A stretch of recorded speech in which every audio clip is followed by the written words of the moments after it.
Hey now, thanks for watching The Sweat. This should be played at high volume, preferably in a residential area. She's Jessie. I'm Emerson Lotzia. For the next 90 minutes, a boatload of fantasy football advice and sports betting advice you cannot get anywhere else, I guarantee it. But we're doing it a little bit different today. We're going game by game, so you can get all the information you need at one time. DFS and betting advice, game by game. I'm excited. You're excited. I'm super excited. That's why I'm moving like this. Feel free to play along with us on the Facebook, on the Twitter, on YouTube. So you guys have all of those questions cooking, brewing up between the ears. Fire them off at us. We will do our best to answer each and every one of them. But enough about us. Let's introduce our panel here. We have DraftKings contributors Jeff Ulrich, Reed Fowler, and the fantasy girl herself, Rosalie Michaels. Guys, looking at some of the games on the early slate, Texans-Chiefs is the biggest over-under of the day. 54.5 points. I mean, is this game going to hit that, Jeff? Yeah, I think I would lean the over in this spot. Look, Kansas City has looked a little bit sort of drabbish on offense the last couple of weeks. Patrick Mahomes didn't throw any touchdowns against the Lions, and obviously the Colts kind of ran them into the ground, just kept the offense off the field. But at the same time, you look at these two teams, they're faster paced. Kansas City still hit the over in that Detroit game. So Houston's gone over 27 points in 3 of their 5 starts. I'll take the over here. Rosalie, you want to go with the over as well? Yeah, an interesting little stat is that since Andy Reid took over in 2013, no home teams have actually made underbettors more money than the Chiefs. But to Jeff's many points that he just made, I still like the over here. You know, both of these teams do really, really well and score a lot of passing touchdowns against inferior defenses, and they're both inferior defenses. So, you know, the Chiefs are definitely going to score a lot of points. I'm a little bit more worried about the Texans simply because their point total is just not quite as high. But you got to take the over here with these two passing offenses and Tyreek Hill being back. Reed, do you have to take the over? I think you do. And if you look at the Kansas City Chiefs and their over games, they've hit 60 points plus, right, in the game totals. Arrowhead's a tough place to play. I mean, if you talk about what the Chiefs have done, they haven't done that well at home yet, and that's a tough place for any team to come in. But this game has too much of a shootout potential, so I'll take the over.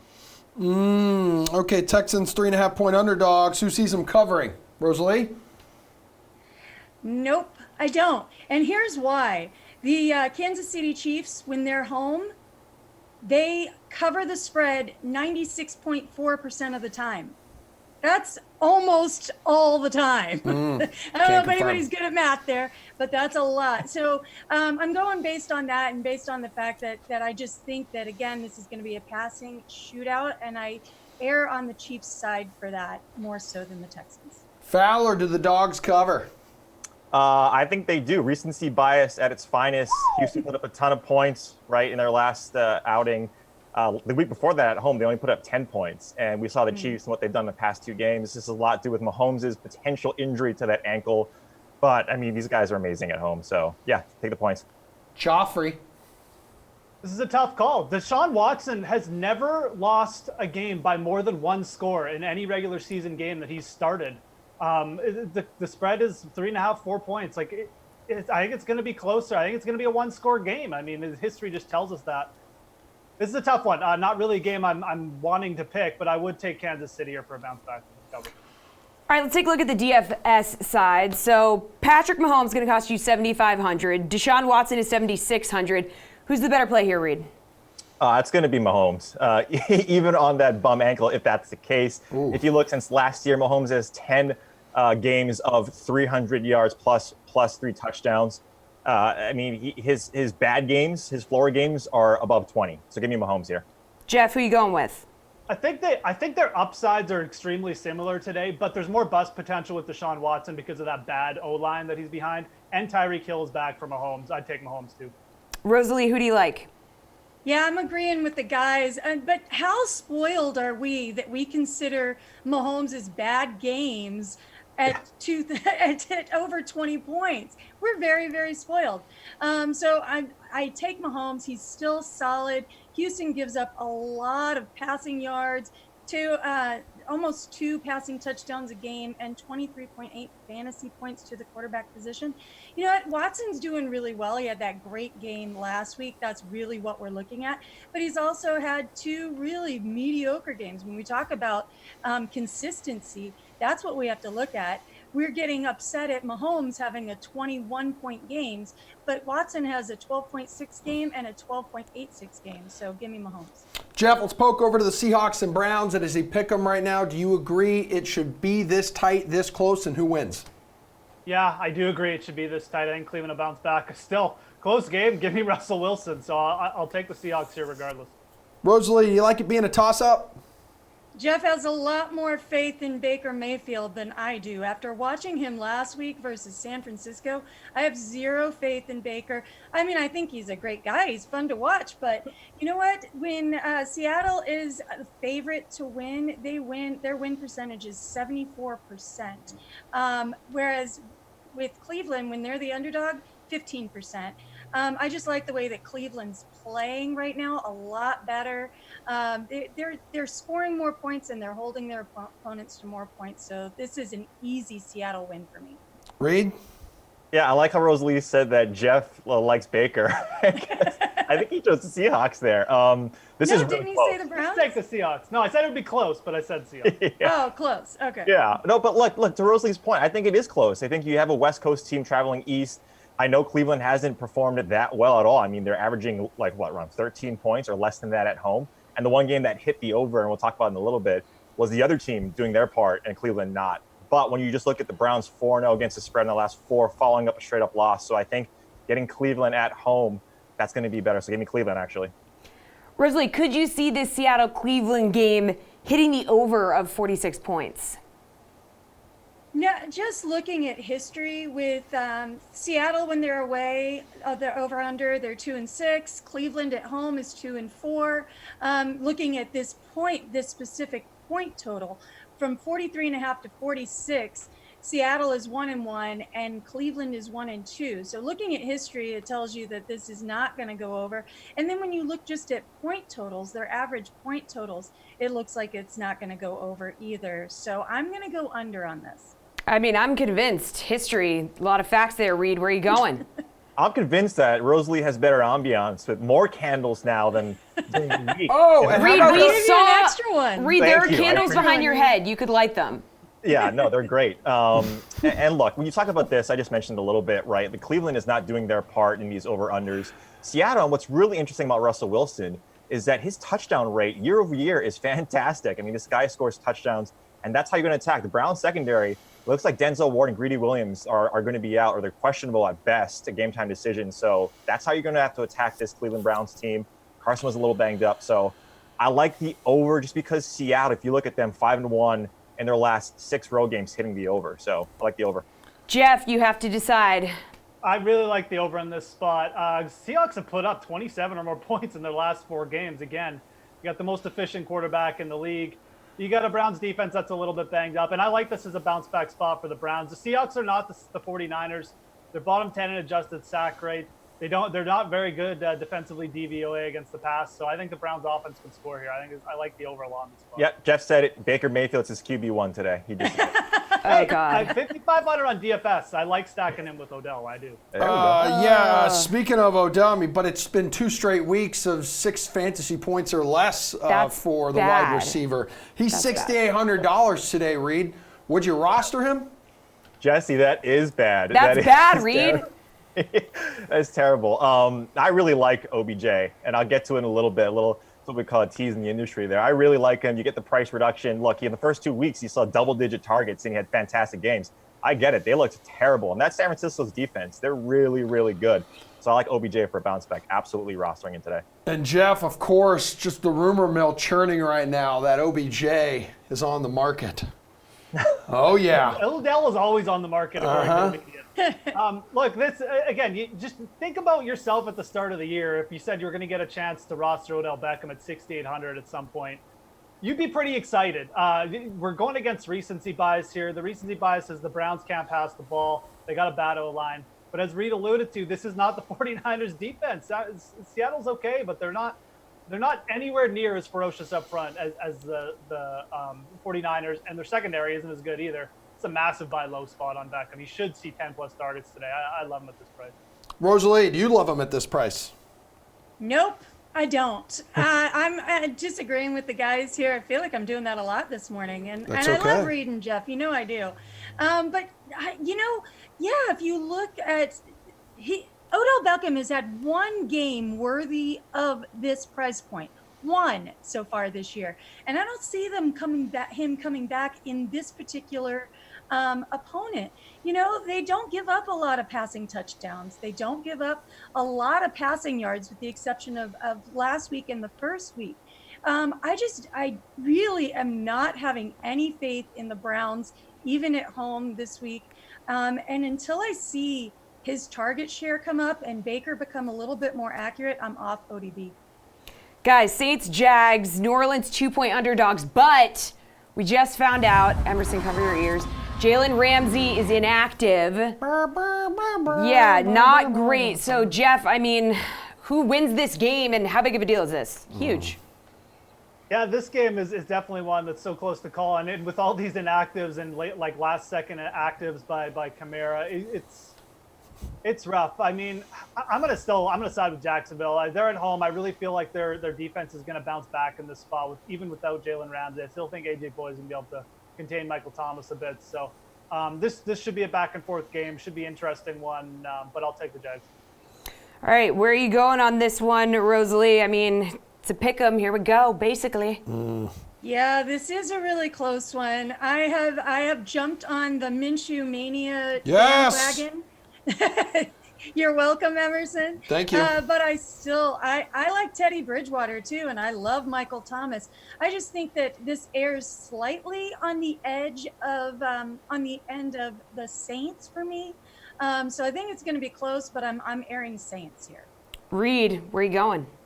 Yeah, to bring this full circle with Jacksonville Jaguars, Jameis Winston is doing his best Blake Bortles performance with now. 4 turnovers. Dude, he's the worst. He's the absolute worst. Yeah, Right now. I trade for Bortles. That bring him back to the state of Florida if you're challenging. No, going back to this question, I think these guys have hit on all the points here, and you just look at the matchups, right? I'm going to lean the Saints just because the matchups here are towards the Saints side, and look what Christian McCaffrey did to this Jacksonville front seven and this defense. You have a guy like Alvin Kamara who was banged up sort of late during this week. I think this is a great spot for them. I don't think Jacksonville can stop them, so give me New Orleans. And Rosalie, a pretty low total there at the bank, 42.5. So which way you leaning, over or under? Yeah, I'm definitely leaning over on this one. I think we're going to have a great day with Dede Westbrook and Gardner Minshew, as well as Teddy Bridgewater and Michael Thomas. And Kamara's playing. So I think that there's going to be more scoring in this to easily get over 42.5. Reed, Gardner Minshew's going off, man. It's like Minshew Mania there in the stadium. They're giving out like 30,000 fake mustaches. They're giving away like free jerseys to people who wear jorts to the game. Wow. It looks like you want to be somewhere else right now. Maybe just does. a wee bit, man. He might be wearing jorts. No, give me the under here. 6-1 in Jaguars last 7 home games. Jaguars are, and the under is hit. The Saints too, 4-1 in their last 5 road games. So give me the under. Jeff, hammering that over, aren't you? Look, I can take a lot. If you ever show up in jorts, though, I'm out of here. Okay, I'm gone. You love these More legs. Jeff on the sweat. No, I really like the over here, especially with the inactives. Like Kamara being active, Ramsey being inactive. That's a big. Minshew's playing well. Bridgewater's playing well. I think it's way too low total. I definitely like the over. Emerson, I think we got Thigh-Gate Volume 2. No. Guys, we gotta get one-word answers. One-word answers from you on this one. So we got some elite wideouts in this game here. Who are we looking at and how much are they? Michael Thomas, 7,800. DJ Chark, 5,500. Reed.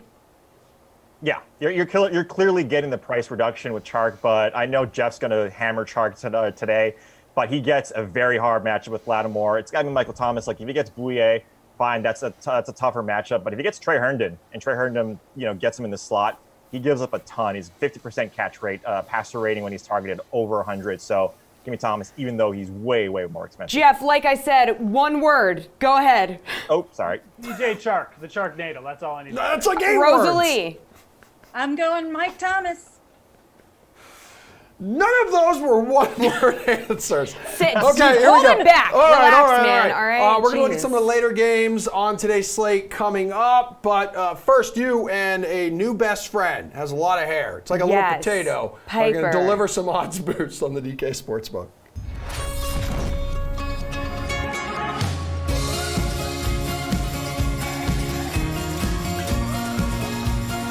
What's up, everybody? I'm Jessie Coffield. This is Piper. We're here for this week's edition of Underdog Parlay of the Week.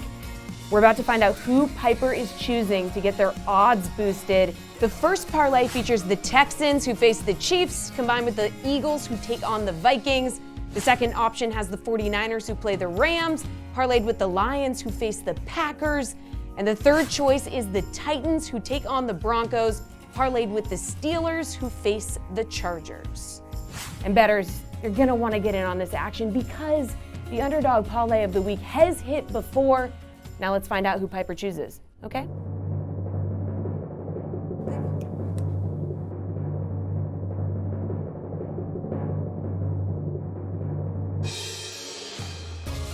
We got an Underdog Parlay of the Week.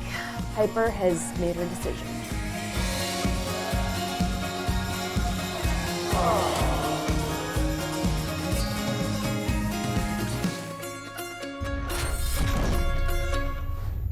All right, buckle up, babe, because it's time to hit the books. This is when we give you an inside look at what's going down at DraftKings Sportsbooks around the nation. Please punch up the panel. Just three dudes living that thing we call life. But let's start with Johnny Avello, Director of Race and Sportsbook here at DraftKings.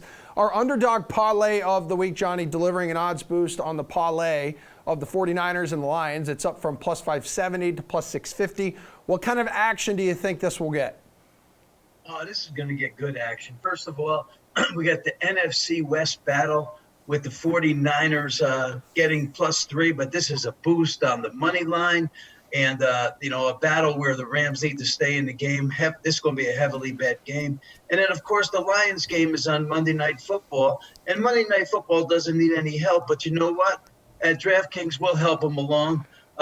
This parlay all comes down to the Monday night. That'll be the second part of the parlay. I see a big right on this.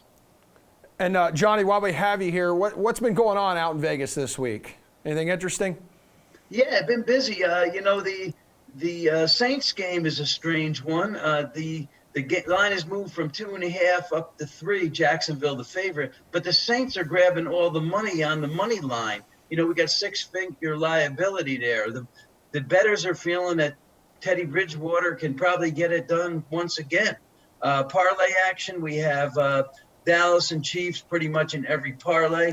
And the Falcons -2.5 at Arizona is grabbing quite a bit of money on straight bets, as well as the Skins 0-5 at Dolphins, who are 0-4. Skins grabbing some money too on the straight bets. Awesome. Well, let's go ahead and whip around to Hal Tendler here, DK Sportsbook Manager at Resorts in Atlantic City. What have you been seeing this morning? Any big prop bets? Yeah, so we have a lot of prop bets. Obviously, I live near Philadelphia. They're betting on the Eagle game to be low scoring. So the props are the Ertz goes under 67.5 yards, Rudolph under 15.5, and Aguilar under 38.5, all on that Eagle game with the receivers. Okay, any popular teams receiving bets? Yeah, we did have a parlay, like Johnny said. Our parlays are here with the Eagles +3.5 and the over 45 at +280 on that parlay. All right, you got anyone dropping some big money bets? Yeah, the big bet's funny. The big bet went on Minnesota early in the week. 5-figure bet on Minnesota -2.5. It's up to 3.5 now, but they bet against the Eagles on that one.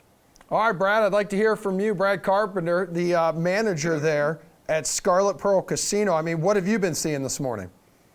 They're betting parlays like crazy. We took a $100 10-teamer that will pay $72,500. That's wow. That's got the Buccaneers on it though. Okay. And then ticket counts. Most of the tickets have the Cowboys, the Saints, and the Seahawks this week. Not a lot of big straight bets today, $550 to $1,100 range. And again, the Buccaneers took a lot of those, as did the Cowboys. Okay, no line movement? Not much in live movements here. All right, good stuff. 3 sportsbook studs. We appreciate you hitting the books for us. We'll peep the rest of the 1 o'clock games right after Mike Francesa stops talking. Bengals banged up. They have not won. The Ravens favored by 11 at home, but I'm going to be a little cautious here because the Chiefs were favored by 11 against the Colts. We saw what happened. Any chance this is an upset? A whole different deal. Colts have talent. Yeah. Bengals have none. This is going to be a game that gets the Ravens healthy. Just a laugher, huh? Yep, I think so. I think the Bengals are going to have a really bad year. All right, well, the defending And NFC... I think they're going to trade players off. I think, watch, when the Pats are going to go shopping for offensive talent, Sure. one of the players they're going to stop is Cincinnati. Yeah, A.J. Green, Tyler Eifert, either one. Makes Bingo. sense. One of them will be a Pat before Halloween. All right, defending NFC champion Rams will host the 4-0 Niners. Is San Francisco the new class of the conference? Not yet, but they're really closing the gap. They're doing things on a very smart level. This game is a game that can be a turn-the-tide game. If the Niners win this game, I have to change my complete assessment about them. If they win this game, this is a game the Rams have to win. No ifs, ands, or buts. Have to win this game, or they are in a free fall. I think they win it. If they don't, I have to completely change my assessment of the Niners. The Falcons have not won on the road. The Cardinals have not won at home. Which streak is going to end this weekend? Atlanta should win just based on their personnel, but they are in a complete free fall. It's over for that coach. They have been spinning it down, which they've been denying to themselves that they have been in a free fall ever since they completely gave away a Super Bowl that they should have won by 3 touchdowns. The worst managing of the clock in the history of professional sports. A game that they could not lose. I'm telling you, if they locked the coaches in a closet, they would have won the game by 14 points. They might actually lose this game. If it does, then they should fire the coach.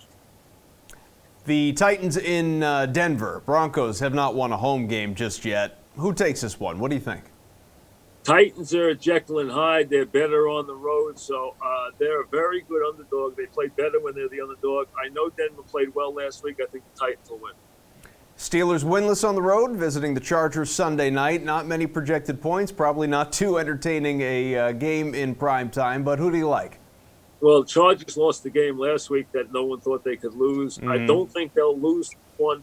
I'll tell you right now, if Rudolph was playing, I got to figure he's going to sit this week. I know he's feeling better. I know he was back at practice, but I don't think he'll come out of protocol this week. If he played, I think the Chargers could win, but I don't think they'll let him play this week, so I think they'll lose. Oh, man, it is absolutely incredible how much you can learn just by watching this show, so let the fun continue. Good morning to DraftKings contributors Greg Ehrenberg, Julian Edlow, and Steve Buchanan. Need your takes on the 1 o'clock games we didn't discuss earlier, like the Eagles, Vikings.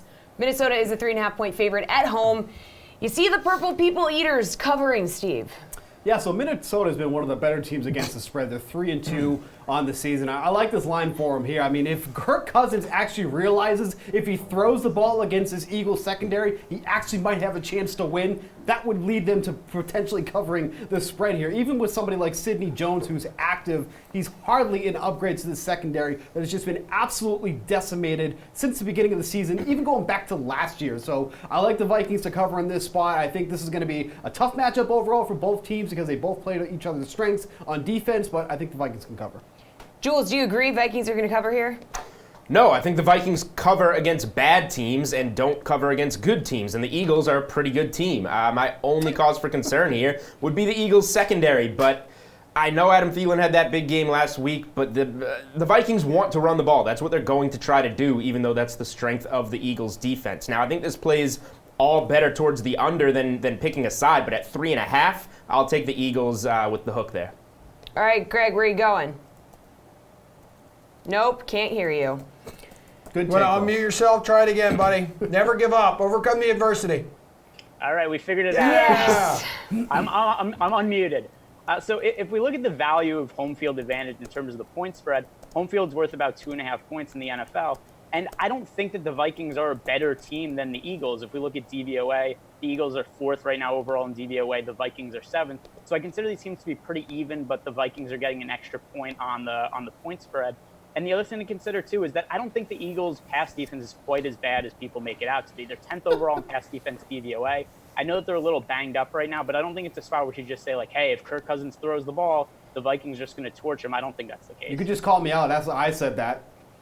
Yeah, that's. I said it was a cause for concern as well. You're not the only one who's saying that. It's been like a fairly popular narrative, and I don't agree with it. Well, that's too bad.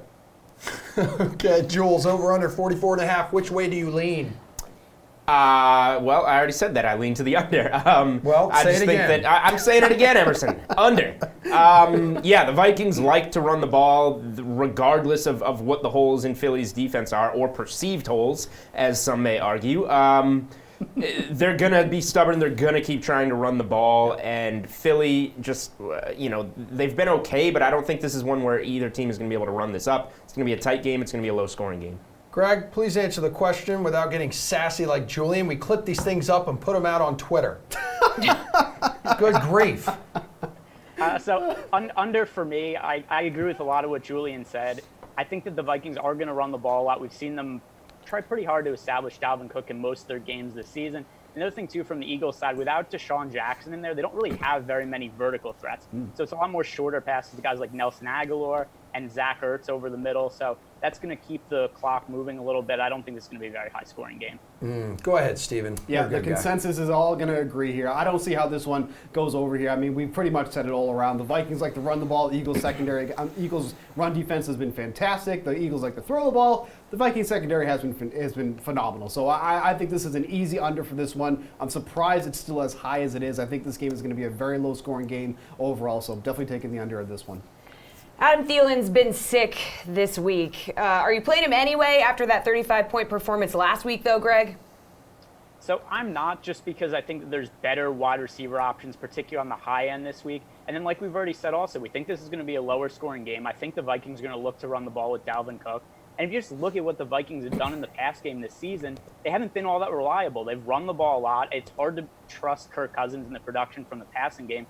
So I think that there's a little bit of risk in Adam Thielen, and he's probably going to be fairly popular in GPPs after his big week last week. Steve, what do you think? I mean, he's got a very favorable matchup, like I said, going up against Sidney Jones, who's going to be active in this one. But when Jones has been in coverage, he's been targeted against 18 times, allowing 11 receptions for 147 yards. I mean, he's been someone that we consistently like to pick on. But, again, you have to worry about if Kirk Cousins is going to throw the ball or not. That's always a concern. I think he's a great tournament play. I don't think I'm going to be playing him in cash, but he's definitely viable for today. All right, where are you going, Jules? Yeah, to answer, will I be playing him? No, I won't. Do I think he is playable? Sure, because he's reasonably priced, at least after those 35 DraftKings points. His salary didn't spike up. He's still fairly priced in what should be a good matchup on paper. We just don't necessarily know how he's going to be used. I think he's one of those guys that if you do throw him in your lineup, you're going to be kicking yourself at halftime, but like Greg and I like the Eagles in this one, so if they get up, then maybe they finally start to lean on throwing the ball to Thielen a little bit more in the second half, and he can make up some of those fantasy points. But overall, I'm out on him this week. Steve, Ravens' biggest favorites of the day, despite looking pretty flawed over the last couple weeks, but it is because they're playing Cincinnati. Do the Birds cover 10.5 points? So I'm just going to kill this before it even comes out. Kill it, Bucks. Like the other side. I like the Ravens to begin the week, but I've changed my mind. We can all change our mind. We're free people. We can do what we want. Absolutely. So I changed my mind. I like the Bengals side on this one. I mean, we all talk about how great this Ravens defense has been. They're not that same defense anymore. They've been getting roasted through the air, on the ground. We've seen the Cardinals, Chiefs, and Browns all pass for over 300 yards against them. We've seen the Chiefs and the Browns rush for over 100 yards against them. I know Andy Dalton is not this offensive juggernaut. He's going to go out there and pass for 400 yards, but they have enough on this offense where I think the Bengals can cover on this one. So I like the Bengals side on this one. Different from what I said at the beginning of the week, but who cares? I don't care, Steve. Thank you. I do. Go ahead, Bagel. I care because Steve didn't just say, I think the Ravens are going to cover. He made it. We get 2 plays per week on our podcast, Panel B. You get to make 2 NFL plays. On Wednesdays, we get to make 2 NFL plays. One of Steve's 2 best spots of the week was Baltimore minus 11. It was 11 at the time. It was 11. Now it's 10.5. Now, I want the Bengals. So this is on tape. My only argument here is that just makes you look stupid. But it's the Bengals. It's the Bengals plus 10.5. But the Ravens are going to win this game at home. Oh my God, Greg, please help me. How do we know Greg will Steve didn't tell bet you that all makes you look numbers? dumb. maybe Steve likes both numbers. Thank you, Greg. Maybe Steve likes the Ravens -11, but he likes the Bengals +10.5. Thank you, that Greg. makes sense. I mean, I'm making money on this, you know. You guys, Steve changed his mind, okay? It's an opinion. Yeah, bet both numbers, all right? We got it. Thank you, Greg. So with this game, here's the concern I have. From the Ravens side of the game, we know Hollywood Brown's out, and I think that's going to lead to them running the ball a lot more. I think Lamar Jackson's going to get a lot of carries, which we've seen more from in recent games versus him passing the ball more in opening weeks. So the issue with him running the ball in the 10.5-point spread is that that's going to slow the game down. It's going to create less possessions, and it's really hard to cover that large of a spread if it's going to be a lower scoring game with a lot of running plays. All right, Cincinnati has one of the worst offenses in the league. Seriously, it is so bad. Can they put up enough points to hit the over of 46.5, Jules? No, I think this one will probably stay under, and Greg kind of led into this pretty well with his thoughts on Lamar Jackson running the ball and not being able to go downfield as much. That's going to play towards a lower scoring game. Cincinnati's lack of offense, even though Baltimore has been giving up chunk plays and long plays in the passing game, that's going to help keep it under. I just see, Mark Ingram also getting very involved. I don't think this one's going to find its way over. Greg, you going under too? Yeah, it's like what Julian said and what I said at the beginning. I think there's going to be a lot of running in this game. Lamar Jackson's going to run. Mark Ingram's going to run. It's going to really limit the amount of possessions there in this game. And the Bengals offense, I know the Ravens defense hasn't been great this season, but it's just hard for me to see them scoring consistently. Like, the Bengals did put up some points last week, except it came towards the end of the game against the Cardinals, and the Cardinals have one of the worst defense in the league and played a really high pace, and the Bengals still scored and still struggled to score in that situation. Steve, what do you say? I don't mind the over in this one. I know the Bengals aren't great hitting the over. They're 2-3 on the season, but you see the points allowed on both sides. The Bengals allowing an average of 24.6, and I'm sorry, that's Baltimore allowing over 24.6, and the Bengals 27.6. So points can be had from both sides here on the offense. Two poor defensive teams. I'm going to take the over in this one. All right, got to pick up the pace here. That means, Julian, you can still scream, but you must scream using less words. Only 14 DK fantasy points for Lamar Jackson last week. Will he be worth his $6,900 price tag, Greg? So I think that he's an okay GPP play, but I'd rather pay up for guys like Patrick Mahomes or Deshaun Watson in cash games. Steve. Yeah, I mean, the Bengals have allowed the second most rushing yards by quarterbacks. Majority of that came with against Josh Allen and Kyler Murray. Exactly the type of play that Jackson is, so I definitely think so. Edlow. Yes, his rushing floor makes him safe in cash and GPPs. Okay, now to the toilet bowl between the Redskins and the Dolphins. Do you buy Washington as 5.5-point road favorites, Steve? I just think the points are too much here. It's going to be an ugly game overall. I don't see how you can lay any money on this type of game. It really is. There's no consensus winner here. I don't care what the point total is, what the over-under is. This is just going to be an ugly game overall, but I just can't do it. I just can't do it. Julian, the Tank Bowl, Washington, 5.5-point road favorites. What do you think? Look, I think Washington's going to win the game because Case Keenum has shown that he can be a professional quarterback at times this season. And Miami wants to lose because this is a huge game for the number one pick. Miami needs to lose this game. So that's what I think. I wouldn't bet Steve's money on the spread on this game. That's what I think of that. So I'm just going to leave it alone. All right, Greg, what do you think? I'd rather bet Steve's money than my money on this game. That's well, yes. Sure. But still, I don't know how you could really confidently pick the Redskins as a significant road favorite in any game against anybody because they've been terrible this year. The Dolphins have been terrible this year. So just give me the Dolphins and the points with very little confidence. All right. Did I miss someone?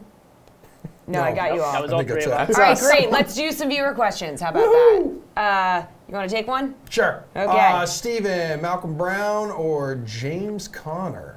Oh, I would definitely take James Conner in this one. I know Brown is the sexy play this week, but he's in a tough matchup against the 49ers. I'll take James Conner with the rookie quarterback going.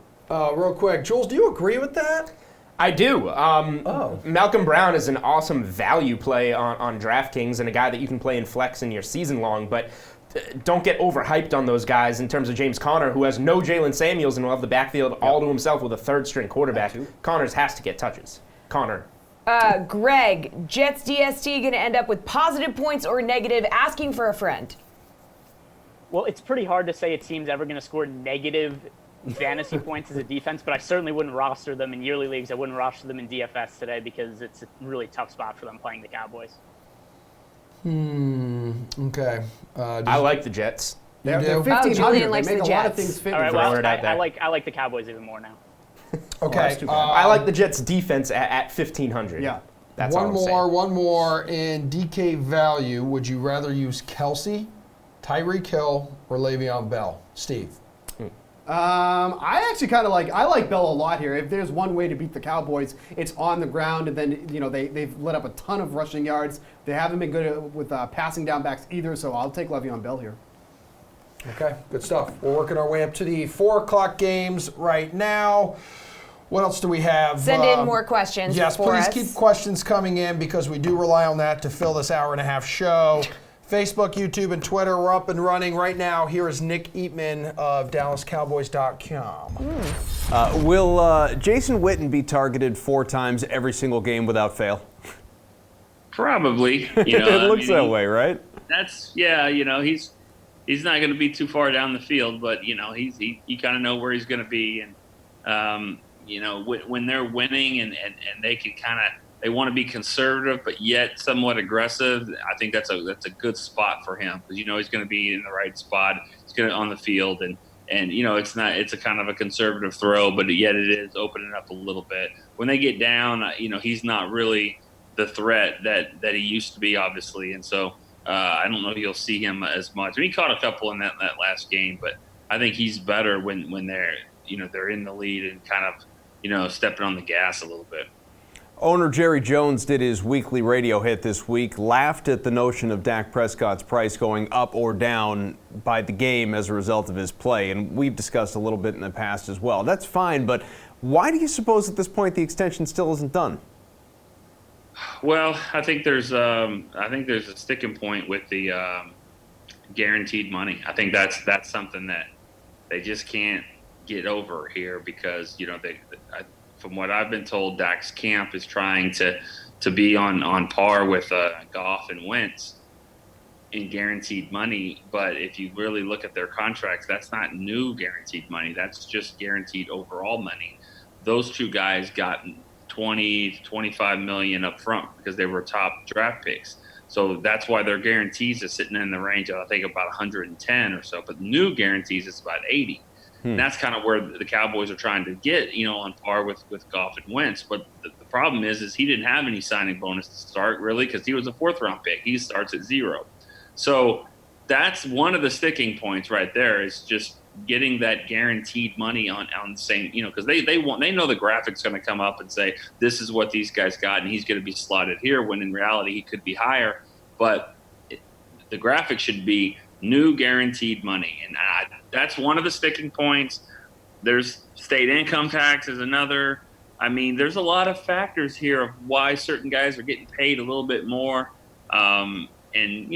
It's just one of those things. I mean, I don't know if anyone's in a really big hurry. Maybe they should be, but they're not. And because they're not in a hurry, it's not getting done. Jason Garrett is second on some betting list to be the next NFL head coach fired. Jerry Jones said, don't bet on that happening because you'll lose your money. Why is this even a topic, though, with Dallas over 500? Is there a belief around there that the team's underachieving? Yeah, I mean, I think maybe underachieving. I mean, they didn't think they would be 3-2, especially when you're 3-0. You don't think you're going to be 3-2. Sure. It's Jerry can say that, of course, but the fact that he didn't give him a contract to start the season, everyone kind of assumes that he's got the standards are very high for him this year to go and win. So I don't agree with that either. That he would be the first one gone because that's not typically how Jerry operates, and I think he's going to give them every opportunity to go and have a successful season. So the wheels are really going to have to come off way more than 3-2. I don't see that happening. And Jason Garrett's teams typically don't do that. When everyone's healthy, starting quarterback is there. This team has been known to fight to the end. I can't imagine that any of those scenarios will happen. All right, well, the wheels should stay on this week again in the Meadowlands against the Jets. I look forward to talking about it next week, and hopefully a team that's 2 games over 500. Got it. Thanks. Nick Eatman, DallasCowboys.com. Thank you, sir. Thank you. So much talk about the early slate of games. We're going to rip through the afternoon session right now with DraftKings contributors Steve Buchanan, Jeff Ulrich, and the fantasy girl herself, Rosalie Michaels. So 49ers Rams, a lot of points projected here. 50 is the over-under. Would you take the over in this one, Rosalie? Yeah, I like the over in this one. You have to, just because you look at the last game that these two played in LA, and it was 80 total points there. I'm not trusting San Francisco's offense quite as much. They're very run heavy right now, and with Kittle kind of banged up and going to be on limited snaps, I'm a little worried about that. But I think these two teams just play each other really, really well. So I like the over here, especially when you look at what these two offenses and defenses do at home for the Rams and away for the Niners. We can expect 29 points out of the Rams and about 23 out of the Niners, which will put us over that 50. Jeff, do you think this one's going to go over? Yeah, I mean, whenever I do, I would lean towards the over. I mean, two faster-paced teams, two of the best offenses in the league. It's pretty good defenses too. Although the Rams' defense is, I think they're going to allow lots of yards on the ground again. So, basically, I think both offenses are going to be able to score here. So I'll take the over. Steve, these guys like the over. What about you? Yeah, I'll go with the over here as well. This total's been creeping up seemingly all week. Opened at 48.5, and now it's up to 50. But the biggest thing I think here is that there's no Aqib Talib in this game. And then we look at what opposing teams have done without him on the field, completing 66.7% of their pass attempts, only 51% when he's on the field. So obviously that's a huge bump for the 49ers with him off the field. And then, of course, no Todd Gurley either, which would make you think that maybe this can go under. But I still like the over on this one. I think it's going to be a fairly decent pass-heavy game. Jeff, Rams are 3.5-point favorites over the undefeated Niners. Is San Francisco going to cover here? God, at 3.5, I kind of would lean towards the 49ers. I've been talking about this game just being a close one. The 49ers kicker issues scare me because in such a close game. But at 3.5, I would lean the Niners. If it gets to 3 or under that, I would lean the Rams. But this is going to be a close one for me. Steve, is San Fran going to cover here? I like San Francisco to cover here. You know, when you look at these teams against the spread, both have been very well. 49ers 3-1, the Rams 4-1. But the biggest thing for me here is the mismatch between the 49ers defensive line and the Rams offensive line. We have all seen numerous times when Jared Goff is under pressure, he turns into an absolute puddle. He only completes 45.6% of his pass attempts when he's under pressure, over 75% when he isn't. That is just such a massive difference. So obviously, whenever anybody's under pressure, you don't expect those big numbers, but this has always been an issue for Goff. So if the 49ers can keep that pressure on him, I like 49ers at plus 3.5. Rosalie, these guys like the 49ers to cover. Do you agree? Yeah, I agree with the guys that it is going to be close, but I'm going to go on. I'm going to say they're not going to cover here. You know, Steve was just saying a couple of things. Number one, yeah, you know, if San Francisco can throw the ball a lot, they can keep this game close. The problem is they don't throw the ball a lot. So Aqib Talib or not, they run the ball 58% of the time. So they're not throwing it all that much to begin with. And then you're going to miss, again, Kittle on limited snaps, who is their red zone guy, who is their, Garoppolo's check down guy. So, and then when you look at the history, when the 49ers are away, they only cover the spread 16% of the time. After a win, they only cover the spread 15% of the time. That's not very high odds for them. Plus, you know, yeah, with Goff under pressure, but we saw him under pressure last week versus Seattle. He still was able to put up 29 points. Steve, Cooper Kupp is hot. He has at least 20 DK points in 4 straight games. Is that streak going to continue? Yeah, I don't know how you can take the under on this one here. I mean, Cooper Kupp is by far the wide receiver one in this Rams lineup. You look at his matchup against Kawan Williams out of the slot. He's been very good so far this season. He's been targeted against 12 times, allowed 7 receptions for 79 yards and a touchdown. But you look at his numbers last year, he was one of the quarterbacks we like to target against. I think Williams is playing a little bit over his head right now, and I think Cooper Kupp is exactly the guy that can expose him for the cornerback that we've kind of known of who he is, not from what we've seen here in 2019. So I think it's just another monster game from Cooper Kupp. The guy just cannot be stopped. Rosalie, are we going to see at least 20 DK points from Kupp today? Yeah, you know, speaking of over his head, you know what else is over his head? Cooper Kupp, because this is a size mismatch, right? Williams is only 5'10". Cooper Kupp is going to dominate him. It's going to be scary. Yeah, you can't go against Cooper Kupp. 34% targets per route and a 0.62 fantasy points per route run.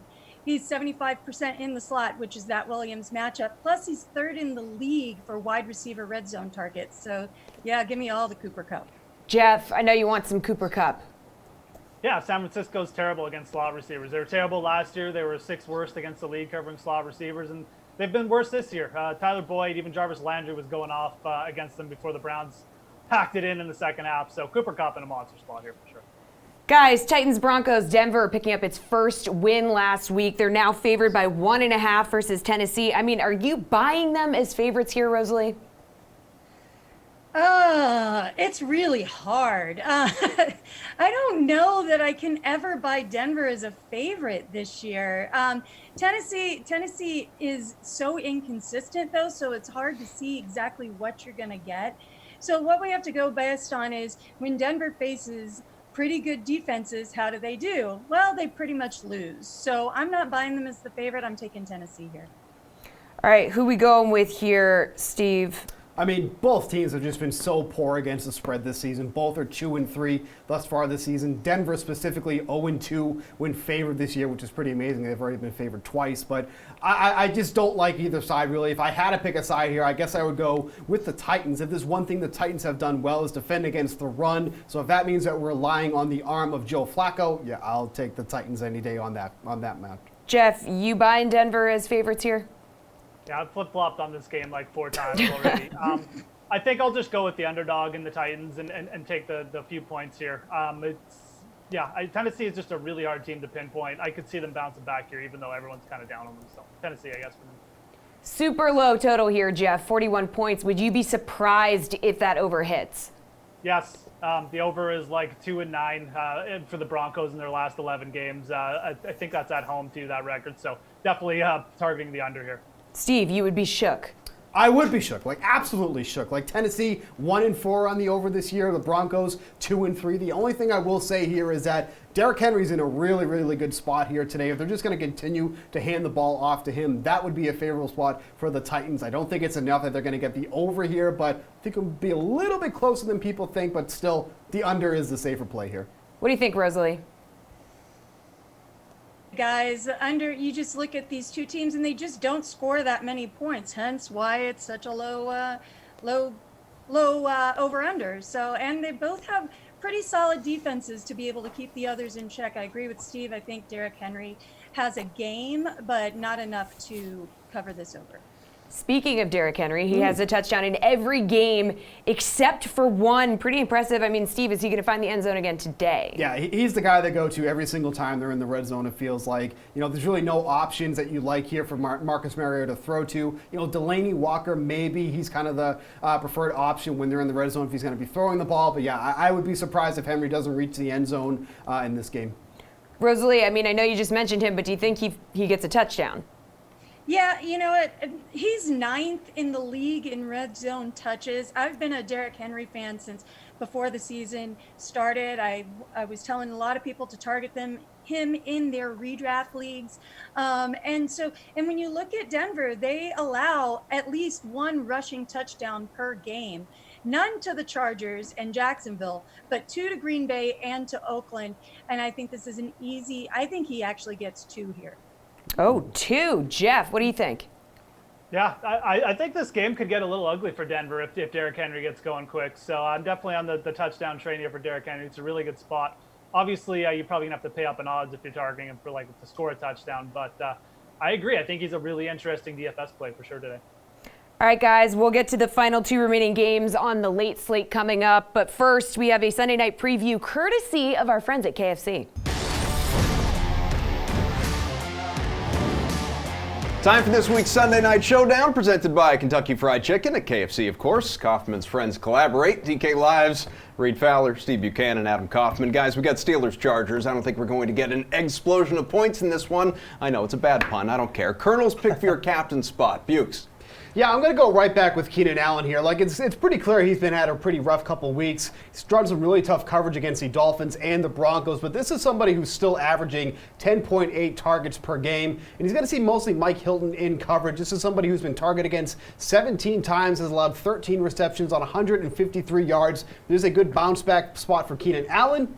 This would be the week.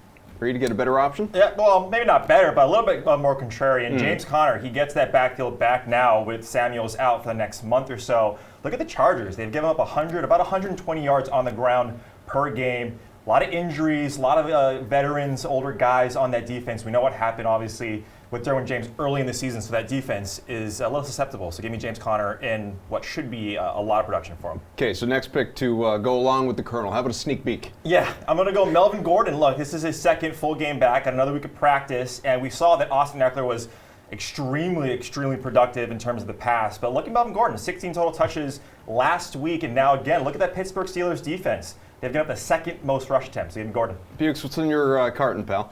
Yeah, so we're gonna go with Austin Eckler in this spot. Like, you just talked about Melvin Gordon being back, but the thing with Eckler is he's still very involved in the passing game. We just saw him draw 16 targets last week. Now we don't think we're gonna get that again, but 6 to 7 range, that feels very obtainable in this game. So I like Eckler, who's still gonna be, I think, very involved in this offense. All right, gentlemen, great job. This will do it, of course, for the latest edition of the Sunday Night Series presented by KFC, where you can get your $5 fill-up mac and cheese bowl right now.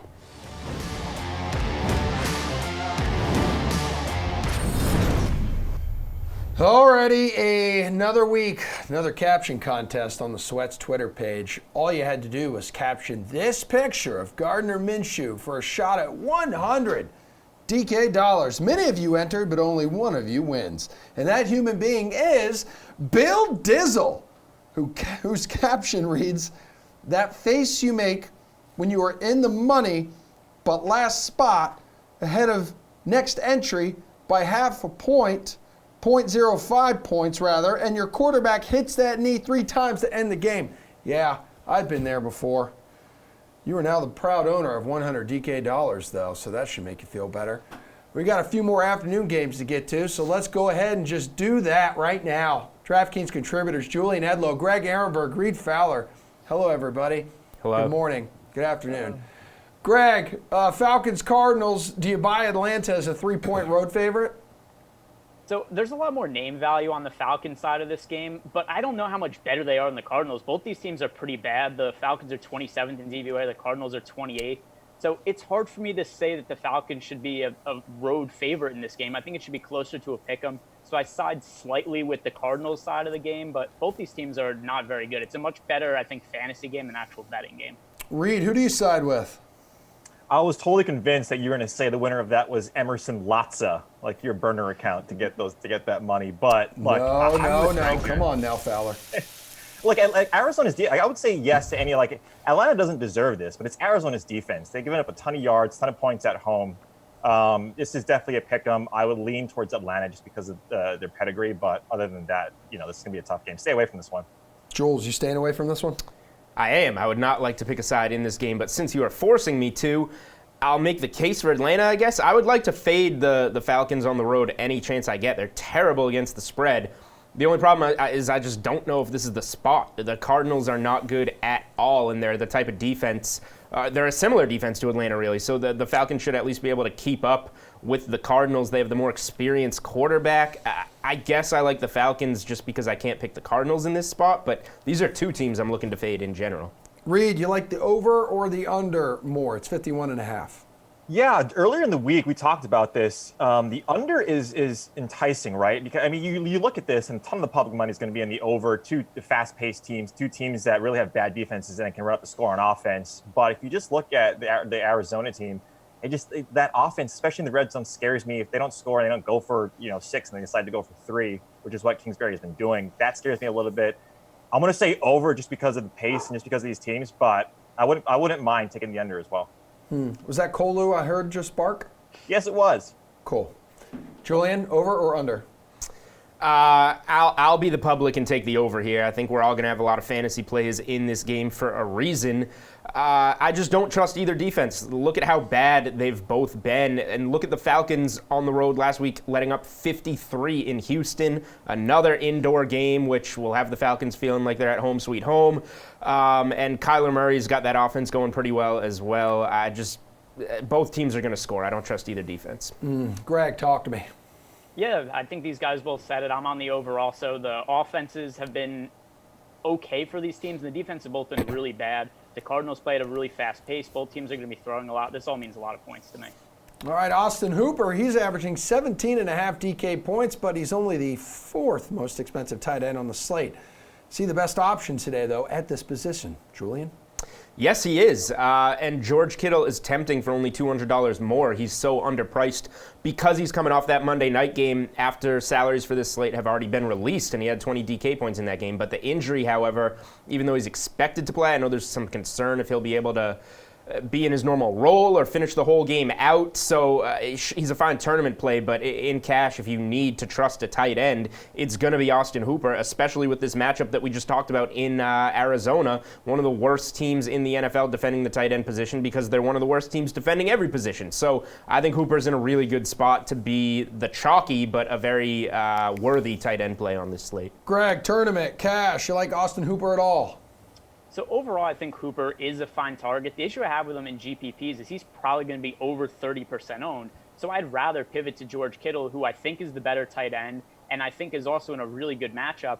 And I think he's just going to go a little bit overlooked because he's about the same price as Hooper and because he was on the injury report with the questionable tag. So look at George Kittle, who is arguably the best tight end in all of the NFL. The last time he played against the Rams, he had 9 catches for 149 yards and a touchdown. So I think he's that kind of upside, and I think that he has a higher ceiling than Hooper has. Reed, any concern about chalk here with this gentleman? Yeah, in bigger tournaments, you might want to pivot off of that, especially at tight end. You can pay down. And if you want to, right, these guys laid out why you want to play Hooper and the Arizona team. But Will Dissly, I mean, the Browns are 21st ranked in coverage. He's cheaper. You got Mark Andrews as well. He's cheaper. He had a questionable tag coming into this week. Cincinnati not that good against tight end. So those two guys if you want to pivot. Okay, Cowboys, Jets. Dallas only favored by 7.5 points. Is that too low of a number here, Greg? So I don't think it is. Getting Sam Darnold back is a huge boost to the Jets offense, and I think it's going to make them much more competent. They couldn't score at all when Luke Falk was the quarterback. The only real concern I have with potentially betting the Jets is how rusty is Sam Darnold going to be after the time off. So that would give me a little bit of hesitancy. But in terms of the number, I think the 7.5 is actually probably too high as opposed to too low. Reed? Yeah, I'm lockstep with Greg there, and a rusty Sam Darnold is going to be better than Luke Falk at full throttle. And so when you look at this, I think Dallas, again, a public team that gets a little bit too much respect. The last 2 outings, they didn't look that good, and you got to have to run the ball. What Steve was mentioning with Lev Bell, I like it. So I think this is too high, actually. Jules, talk to me. At 7.5, you could consider, I could consider taking the Jets, but the number's at 7 right now, so you can't do that. I think the Cowboys are going to win this game by a touchdown, probably. So I would prefer to not do anything with 7.5 and either roll with Dallas minus 6.5 or minus 7. I just think the perception on Dallas is down right now. And even with Darnold back, it's his first game. I think there are a lot of underpriced Jets that we can use in DFS, but I still think Dallas is gonna handle them in this game. Reed, real quick here, over or under 43.5 in this one? Under. Julian? Under. Greg? I'm going to take the over. I do think that having Darnold back is going to help the offense a lot for the Jets. Okay, most excellent. Let's hit on some questions here. AP or Drake in the Tank Bowl, Jules? I like this one. I would, man, this is a hard one. I know that Washington really wants to establish the run with Adrian Peterson, but I think that Drake's upside in PPR, I assume we're maybe talking DraftKings here because they're the similar salary. Yeah. I think that Drake's going to get some more touches than usual in a closer game, and he has the PPR upside. It's such a great Is there garbage time in this game, or is that this the entire game? The entire game. Yeah. Go ahead. I mean, Reed, it's such a great question. You answer it as well, and then Greg, you give it a shot. I mean, AP, talk about Dolphins. They give it like the second most rush attempts. So AP is not a bad one, but I'm going Julian here with PPR scoring. Greg. Yeah, I like Drake a lot also. If we look at, even though Ballage is going to be active, we look at the snaps from last week. Drake's snaps were way up. I think he played 28 snaps, where Ballage barely played at all. So I think we see something similar, if not even more snaps going to Drake this week. Okay, Jules, Kittle and Malcolm Brown or Hooper and Drake? Ooh. Yeah. Yeah, think about it and answer it quickly, please. Well, I mean, couldn't you go with Drake? And couldn't you do any of those combinations? Listen, I'm just asking. I'll take the first combo. I'll take Kittle and Brown. That's also a correlated game stack if that one goes over. So yeah. Great. Hill or Woods, Reed? Let's say that again. Hill or Woods? Tyreek Hill or Robert Woods? You got to play Hill because he's active. Okay, cool. Sounds good. We have 30 seconds to go. How about this one, Greg? Sanu or Sanders? I don't really love either of them all that much, but I'll go with Sanu just because it's a much better game environment and a game that I think should have a lot of passing and a lot of fantasy points scored. Okay, for all of you watching on News 12 Plus in the New York area, thank you. It's time to say farewell. We'll see you guys back here again at 11:30 next Sunday morning. If you really like us, though, keep watching us on Facebook. So we've got some hot takes also to dish out, and it's about to rain. No, not that, but money right after Levitan's leverage. Week 6, Levitan's leverage already. My goodness, I'm having a good time. Hopefully you're winning some money on this guy's advice too. He's Adam Levitan, I'm Adam Kaufman. You feeling good? Feel great. All right, well, all your picks landed in double figures last week. Adam Thielen exploded, and as season-long Thielen owners often name their teams, you're hooked on A. Thielen because you're going with him again. Tell me why. And don't tell me it's just because you like guys who call out Kirk Cousins.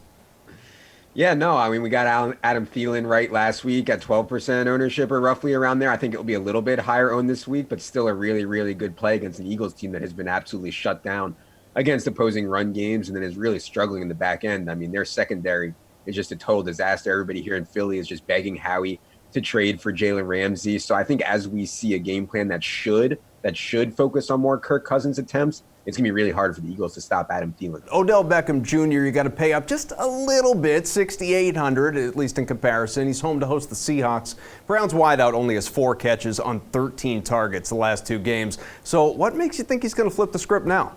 Yeah, I think if we look beyond the normal box score, like with Will Fuller last week, if we look beyond the normal box score to see that Odell Beckham is actually top 15 in the entire league in air yards, that he's still averaging close to 9 targets per game, and actually, they've had some pretty tough matchups, have the Browns. I think now home against Seattle, and everybody thinks this is the old Legion of Boom secondary. It's absolutely not. They are really struggling. Okay, you got one more. That's Niners tight end George Kittle. Reliable last week. In fact, it was his best game of the year. 6 catches, 70 yards, and a trip to the end zone. 5,200 visiting the Rams. Torched them last year. You just living on Narrative Street?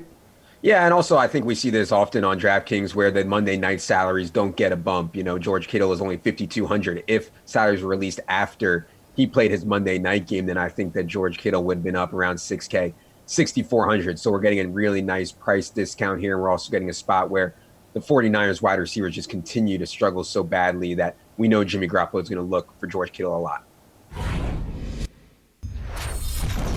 Back here live on DraftKings is The Sweat, and we've reached the part in the show where I get to sit back and relax. Julian Edlow and Steve Buchanan are about to unleash the hottest of hot takes. Jules, take it away. Yeah, we're minus Reed Fowler today. He was giving too many cold takes, so me and Bucks will try and keep it spicy for you. All right, so you want to go first or me, Steve? Where are we going today? You go first. Okay, I'm going first. Toss it to Here's you. what. Thanks. Sometimes you send it my way after. All right. 1 p.m. games. We have a 6-game slate for the 1 p.m.ers. And I know this will grind your gears, here Bucks. we go. I can already tell. Every single road team is going to cover the spread, except the only home team to cover will be the Cleveland Browns, who are going to beat the Seattle Seahawks. So that means Cincinnati Bengals plus 10.5 will hit. Seattle will not hit. New Orleans plus 3 will hit. Houston plus 4, whatever you got it in, will hit. Washington going to cover the spread in Miami, and Philly plus 3 in Minnesota. Every road team covers except for, I know how much Steve loves Seattle in Cleveland. Browns win that one. Well, first and foremost, I absolutely love Seattle here. We saw the absolute abysmal performance from the Browns why I said the it. last time they were out, so I have been all over Seattle to begin with. This is what they call sucker bets. That is not a sucker bet because, and this is why you're ice cold. Julian has been in a record ice cold. We're but I going to still go know on what I'm here doing. and talk about how ice cold he's been. I absolutely love Seattle. I just can't believe that the spread is this close as it is right now. Seattle, That's I think why, because they want people not to believe how close it is. Yeah. So most of your take is decent. I will give you that. Like, for once, it's not a Patrick Mahomes 500 yards. That was a bomb. It's going to happen What was one it time. even last week? I can't even remember because they're usually things that are worth it. I just kind of poof it out of my mind. and never think of it Raiders again. getting shut out in London by the that Bears. worked out well. One didn't hit. That worked. It's called hot takes. Yeah, hot takes, but at least make a hot take where they actually have some sort of Swing for the fences. Well, swinging for the fences. I'll give you one you can swing for the fences for. Preston Williams. Preston Williams is going to have over 100 receiving yards here against the Washington Redskins. So Albert Wilson is active today, which is not great. But Josh Rosen has built a rapport with Preston Williams, so I think he's going to be going towards him all game long here. With Josh Rosen, Preston Williams has a 23.8 target share with the team, 42.9% target share in the red zone, which sounds pretty good, but I think they've taken like 3 red zone passes the whole entire season. So Preston Williams has like pretty much all of them, averaging 13.4 yards per reception. I think Williams is in for a huge game here today. A lot of people aren't looking at him here for the DFS lineup purposes. Only 4,100. Feel like he's an absolute bargain for week 5. Week 6? Week 5? Where are we at? It's week 6, Week Bucks. 6? Okay. Yeah, I mean, if you're looking at like lineup builders and stuff, Preston Williams is one of the wide receivers that's projected to go the highest points per dollar. So not that necessarily much of a hot take by Bucks, but the 100 yards, I guess, I'll say under because I like arguing with you. He has over 200 yards in his 4 games. We're basically saying that he's going to catch a bomb here, which he probably could do against...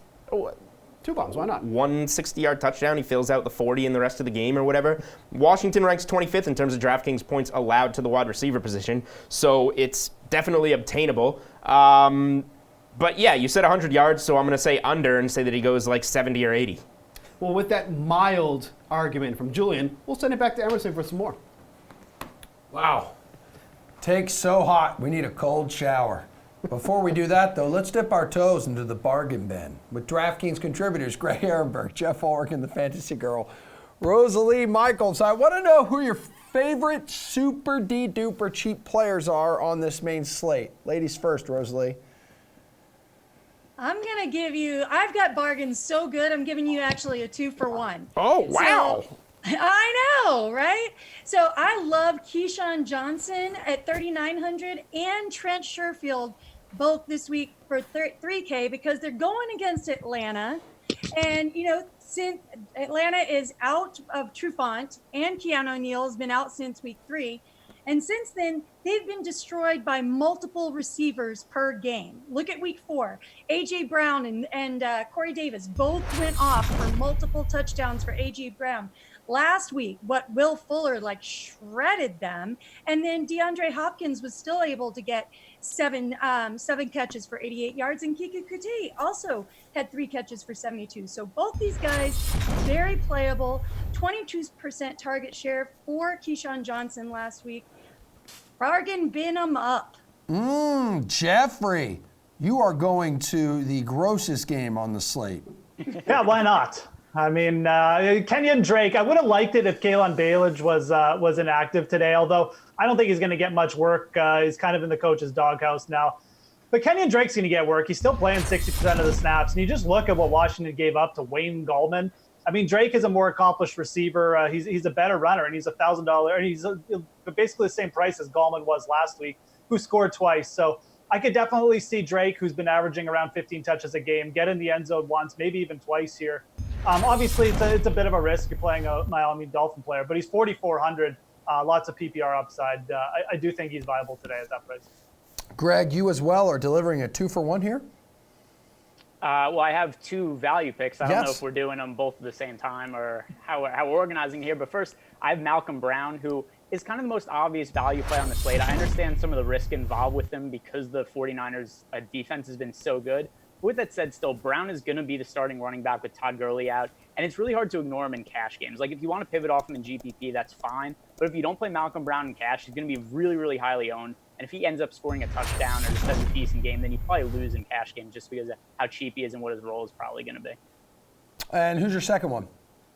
So for a second value play, I like Jamison Crowder a lot. If we look at what he did in week 1 with Sam Darnold as the quarterback, he was targeted the most we've seen any wide receiver targeted the entire season. He didn't average a lot of yards per catch, except still he had double-digit receptions. He had almost 20 targets. So just that kind of volume for a cheap price at Crowder, who's still priced as if Luke Falk is the quarterback, I think he makes a lot of sense as a cheap wide receiver play. Jeff, real quick, your thoughts on Greg's picks here. Malcolm Brown, Jamison Crowder.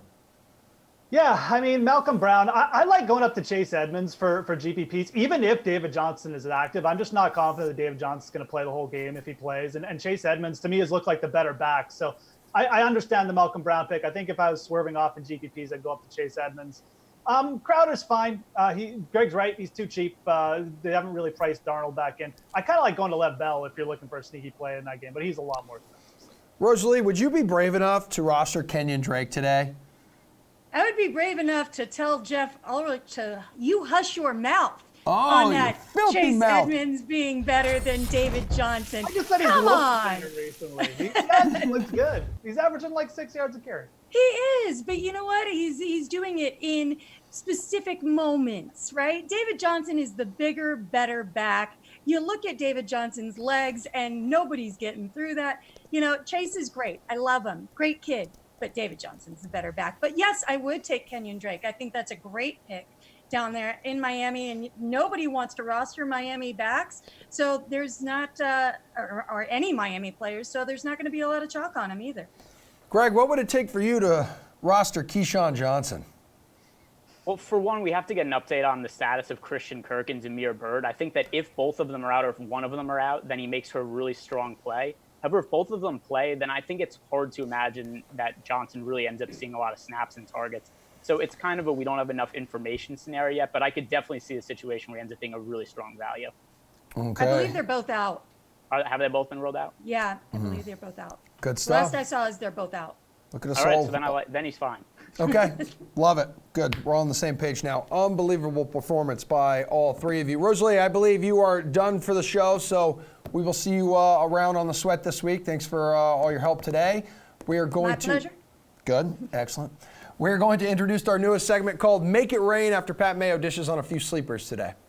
Thanks, guys. Pat Mayo here talking about some sleepers, low-owned sleepers. Maybe they're not sleepers. Maybe they'll be highly owned. I don't know. But they're going to be cheap on DraftKings. You can put them into your lineup. I'm here with The Athletic's Chris Meany to talk about all this. Let's do running backs last, because that's shopping. Let's do the ones that we know. Sure. Defenses. There's a few underneath $2,000 this week. Everyone's using the Jets. I'm going to use the Cardinals instead. Yeah, I mean, I don't have any confidence in either, probably. No. But if I had to choose one, it would be the Cardinals. Knowing that Matt Ryan he's throwing the ball more than anybody in football, and that's what you want for a defense, to generate some pressure, maybe some picks. Yeah, and if we think about like the Dallas and Jets game, like the Jets have a fake news 10th DVOA this year on defense. It's not watching the games, you can see why they have a good defense. Some lucky defensive touchdowns. Lucky defensive touchdowns, and teams don't even try on offense against them and score points. And I think that it's going to be a heavy Zeke game. I think that he's going to run the football. It's not going to be Dak throwing the ball like last week against the Packers and tossing picks. Tight end, you have Gerald Everett, who everyone is going to be using. Then you have Jeremy Sprinkle down at $2,600. VD out. Yeah. Jordan Reed, his Out. career's probably over. So now you have Sprinkle, who people used last week against the Patriots. That's a tough matchup. Miami, not so tough of a matchup. Not a tough matchup, and we got Case Keenum back under center. I think that's a positive for the offense. So yeah, $2,600. Like, do you like Everett? I think he's I do fine. like Everett. I do like Everett. I think he's good. 30% owned. He is going to be 30% owned. I think he's good. If you're a cash game player, I think you could actually play him in cash. But yeah, if you're a tournament player, you probably want to avoid the chalk, and maybe you spend down or you spend up. I mean, that's what it is. Like, you probably should be spending up at the tight end position this week. But if you want to take a shot, you probably take one with Sprinkle. I think you can go mid-tier and go Mark Andrews. That's probably But if I'm going to pay down, I'm going to save the extra $800 and pay for Sprinkle. Sure. But maybe you don't need to, because there are guys at receiver that you can actually pay down to as well, and it turns out a little bit better. You have Byron Pringle without Sammy Watkins around, that he's going to be the guy. High total game. Then you have Miles Boykin, who, if Hollywood Brown sits, is going to be on the field a lot against a terrible Bengals team. And then Jamison Crowder as well, who I just like a lot for target share. Now, without Chris Herndon and Sam Darnold back, that kind of spells like something nice. A monster first game with Sam Darnold week 1. And then in the preseason, too, there was a little bit of a rapport between the two guys. So I like Crowder a lot, actually. I think he's pretty safe for, probably close to 8 or 9 targets. Some easy dump-offs, right? He's the first guy ever, I think, to have double-digit catches and fewer than 100 yards. Maybe that happens again. Maybe he gets us the bonus this week. But yeah, Jamison Crowder's in a good spot. So here's the big question of the week. Yeah. What are you going to do at running back? Because there's so many cheap ones available. Below $5,000, we got Jordan Howard. Yeah. And these are just the playable ones. This isn't everyone. We have Jordan Howard. Keep an eye on David Johnson. Looks Yeah. like he's going to play, but Chase Edmonds is only $4,600, so he's in line as a play. He's the best play if David Johnson doesn't play. Absolutely. But keep an eye on it. Yeah. Adrian Peterson, $4,500. Royce Freeman, $4,500. Carlos Hyde, $44. Kenyon Drake, $44. Tevin Coleman, $44. Doesn't look like there's going to be any Todd Gurley. Malcolm Brown's only $4,300. Could be no Alvin Kamara. Latavius Murray, $3,700. And then you have Miles Sanders, no Clement, no Darren Sproles. He's the receiving back in a game where they're underdogs against a good run defense where the backs are going to have to catch passes. Yeah. Miles Sanders down in the bottom 4,000 too. What do we do? Man, there's some tough calls there for sure. I think Brown probably has the most upside out of all of those guys. If there's no Todd Gurley in that offense, you figure he's definitely going to be the goal line back. We've seen it before with Gurley on the field. So he falls into the end zone maybe a couple times. You're loving it. He's going to return value. One guy that stands out to me out of that list is Carlos Hyde. I mean, he's had 2 games with at least 20 carries. They just continue to give him the ball even though he's just running into guys. This is a really good matchup. The Chiefs have allowed the 5th most rushing yards per game. You know the opposing team wants to try to establish the run. So for me, Carlos Hyde, you give him 20 carries against the Chiefs in a total of 55. It's a pretty good upside there. What about 20 carries for Adrian Peterson against the Dolphins? Also, yeah, I mean, they want to run the football there. Callahan said that he's going to be the feature back. This is a good spot. Miami's defense, not so good. I like that they're just, here's what we're going to do. Yeah, why not? Whatever. Like, let's use AP. What do they have to lose? I mean, this is a lost season for them. Like, just AP doesn't have much left on the tires. Like, give him the football 20 times, and if he falls in the end zone, he's going to return value as well. Could be the last great Adrian Peterson It could game. be, yeah. And this is really setting up that a lot of people are going to go double pay down at running back, whether it's both spots or whether it's the flex, and that's how they're going to save money. Use Pringle in there, use one of those cheap defenses.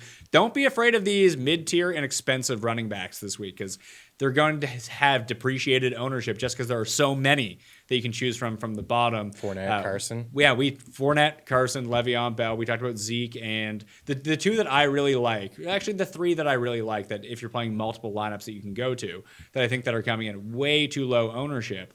Nick Chubb, who no one wants. Nobody wants. Derrick Henry against the Broncos, and Chris Carson Yeah. are the 3 that I definitely will be going to. Use 2 of those and a pay down guy, or just pay down at the other positions and pay up for 3 of those guys, and you got yourself a squad. Really like Carson. It's like 55 plus opportunities for him over the last couple of weeks, carries and targets. So he's and the Rashad guy. Penny Plus, is banged up. Yeah, exactly. Penny's banged up, and Carson has a few games where he's got some catches. So you get that bonus on DK. And we did see that Cleveland, not the best at stopping the run. Not good at all. No. Maybe this is the week that now they're good all of a sudden. Maybe. I need to see it first. Chris Meany, follow him on Twitter at Chris Meany and check him out on The Athletic. I'm Pat Mayo. And if you didn't watch the Pat Mayo Experience live on the DraftKings YouTube channel and Facebook page at 9:30 a.m. Eastern Time every single Sunday, what's wrong with you? Get your life together. But for now, back to you guys in the studio.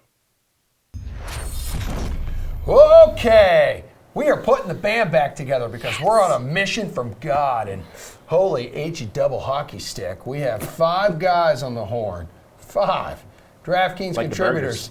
All right, Steve Buchanan, Julian Edlow, Greg Ehrenberg, Jeff Ulrich, Reed Fowler, Kolu's somewhere around there because I heard him chirping earlier. All right, it's a historic moment in the Sweat's long, storied, award-filled history. We're debuting our new segment, Make It Rain. So give us your DFS play, who's an absolute lock to make it rain, and they will rain cash for the people at home. Yeah, so think like Slate approved pick, but with a different name. Oh, wow. Okay. Yeah, does everyone get it now? Wow, Great. okay. All right, make your pick. We're going to see how everyone else feels about it.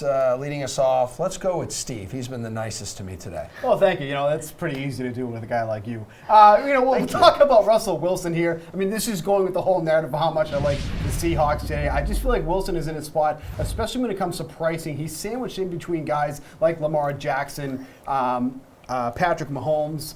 There's a lot of guys in that area that people are looking to play, and Russell Wilson's kind of being left off the of people you want to play here, honestly. The Browns have allowed at least 2 touchdowns in 4 of their 5 games last season. Wilson's averaging over 22 completions, 281 yards this year. I feel like he's going to come in with really low ownership. I like the matchup against the Browns here, so Wilson's my lock to make it rain. Julian, any reason it's not like Russell Wilson? Yeah, because it's Steve's pick and the Browns are winning that game. Okay, Greg, that was what do you so think dumb. about Russell Wilson? I know, dude, like you have one job. Yeah, do you want to just like elaborate? No. Let's go to Greg. Not really. I'll let Greg add on to it. Go ahead, Greg. Yeah, I think this game has a really good chance to shoot out. And then also, Thanks, we Greg. shouldn't overlook that at the start of this segment, Julian tried to make a Five Guys joke. And the way that Emerson brushed him off as if he didn't say anything and just totally ignored the joke he made that's why we changed the name of the segment. And we've got Five Guys doing this right now. That was the best part of the segment. I honestly think Emerson had no idea that a joke was made. He just... Seems like a good segment to have sponsored by a certain burger. Yeah, you have to yell place. louder than Emerson if you want your joke to be heard. Reed. Burger jokes. Five Guys. Thoughts on Russell Wilson? Yeah, I think he's a good play. I'm with Julian here. I think the Browns are going to win this game. But I touched on it earlier. Russell Wilson's touchdown rate, going back to last year, has been in the double digits. And he's an unbelievable passer, deep ball passer. A couple of the secondary guys are out or unlikely to play for Cleveland. So, yeah, I like it, Steve. Jeff, would you roster Russell Wilson today? Yes. Make it rain, yes. I like it. I mean, look, pairing Tyler Lockett and Russell Wilson in this game makes sense. I like this game to go over 2. I think it's a bounce-back spot for the Browns, and they put up points. Seattle's got to score too. So I'm looking at a higher-scoring game too. All right, that was the first question, Five Guys. Yes, Julian Berger Edlow. Let's get your pick here and just, tell us who you think is going to make it rain. Beefy Edlow over Go ahead and make your joke Now if named you after want. 2 foods, burgers and bagels. This is excellent. My pick to make it rain is going to be Matt Ryan. I'm keeping it safe. I'm keeping it chalky because Matt Ryan has been the cash god this entire season.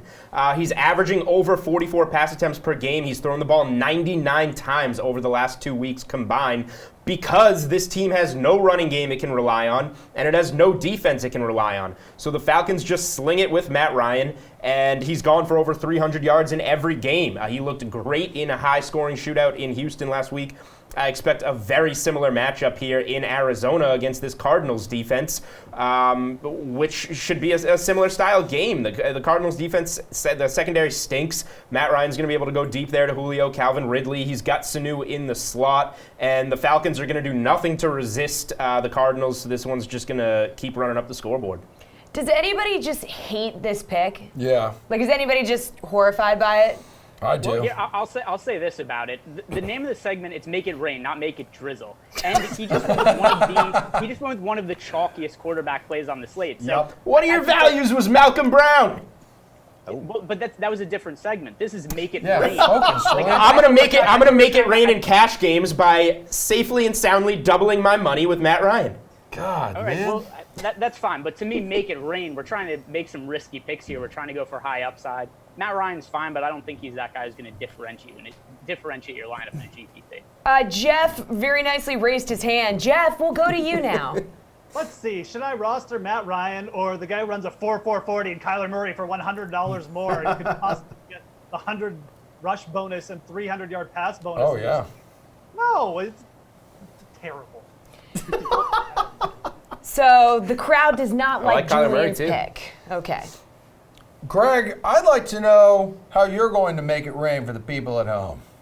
Yeah, so I get the sense that Tyreek Hill is not going to be very highly owned on this slate because there's a lot of concerns regarding his injury, and it looks like Jay Glazer's reporting that he's not going to be on every snap. He's going to kind of be rotated in and out a little bit. So given that and that his injury news was kind of late breaking in the day, he was questionable as of last night, I think people are not going to look at him in GPPs when I think that he is still the highest upside wide receiver there is in DFS. So in this matchup for Tyreek Hill, I think the ceiling is really high. The floor is also pretty low, but the upside makes him worth rostering. Who here does not like the Tyreek Hill pick? Who here does like? Oh, wait. So you're kind of on edge. What, you need to see more out of him after missing so much here's time? what it is. Obviously, the Jay Glazer report that just came out is pretty concerning. I don't think we all expected Tyreek Hill to be 100% and go in this game and play on the snaps, but if you're going to do more of a rotation here, I'm not too crazy about it. When you look at some of the receivers that are in the same price range, like you got Amari Cooper, you got Cooper Kupp, DeAndre Hopkins, all of these guys are in great spots here today. So in a tournament, I totally understand. He's got great upside. I know it takes one deep shot from Tyreek Hill to really kind of break the slate or, bring back some value, but I'm just not crazy about Hill. That Glazer report, I was high on Hill when he first was announced because it was a late breaking news, but since Glazer came out with their report, excitement has gone down a bit. Something tells me you like it, Reed. Yeah, I mean, I think when to Greg's point, and when you're trying to look at some leverage spots, yeah, I mean, you get some snaps that aren't going to be full tote for Tyreek Hill.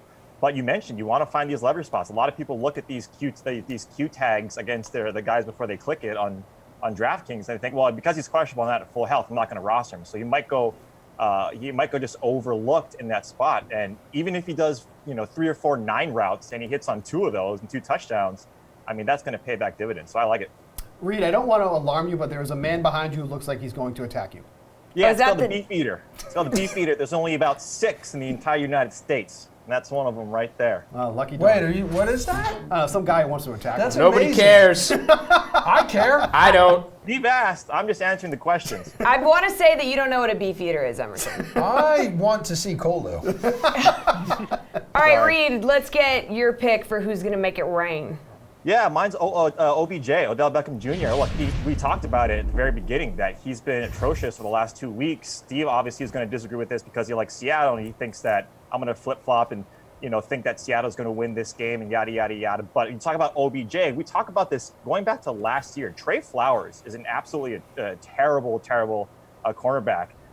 Yes, he's been targeted 30 times, 21 catches, 282 yards, and 2 touchdowns. And you have a guy like Odell Beckham Jr., who's now come out and said, hey, look, put that weight on me, put all that stuff on me and not on Baker. I think this is a smash spot for him coming back to home or at home in this Seattle-Cleveland game, which we think is going to be a shootout. Who feels like rostering someone on the Browns is a bad idea? I don't think it's a bad idea, quite frankly. Here's the thing on Odell. Oh. No, Steve. Oh, it was, yeah.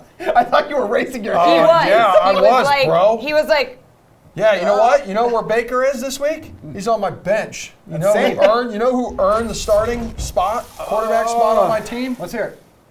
Nobody cares because you're talking about your own fantasy Jimmy team Garoppolo. 4 minutes before It's literally a question. Steve, give your take. It's literally a question, you Steve, give your hairy-faced take. monster. Emerson.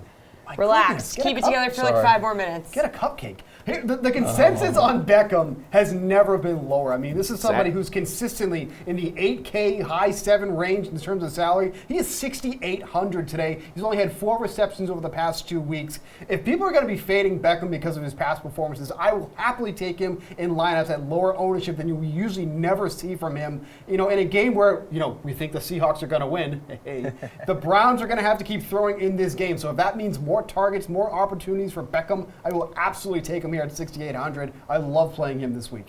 Oh, thanks, Steve.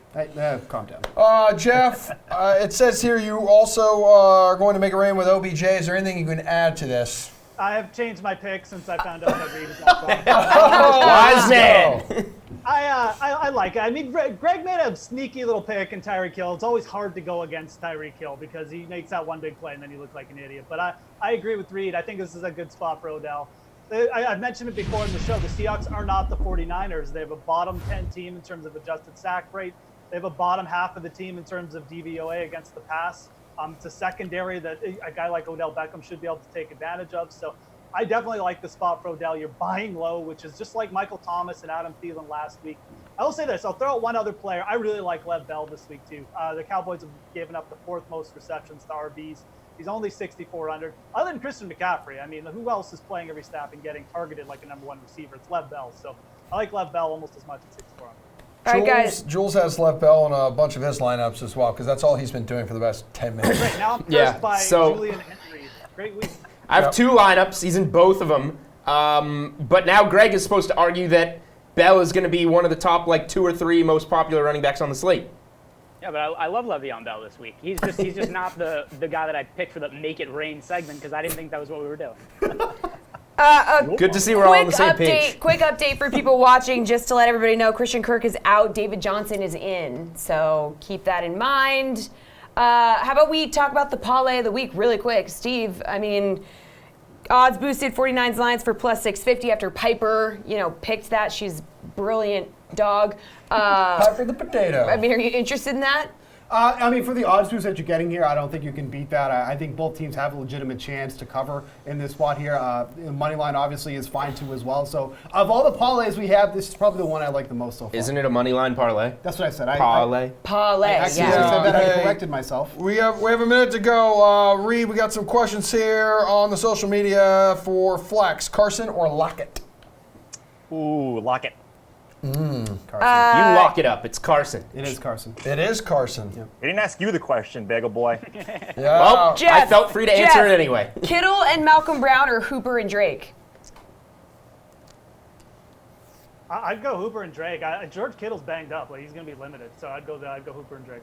Steve, Willie Snead, question mark. Yeah, I don't mind him in this spot with Marquise Brown out of this game. I think Snead has a pretty good opportunity today. Julian, Sanu or Sanders? Sanu, better game. Okay.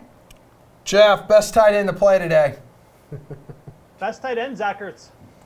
All right. Wow, man, that's a great show. Great stuff. Good stuff. We're going to get Emerson something to eat. This show is over. The sweat will be back tomorrow grab a beer, man. Don't at 6 touch me, p.m. dude. and we'll see you then. Over you, bro.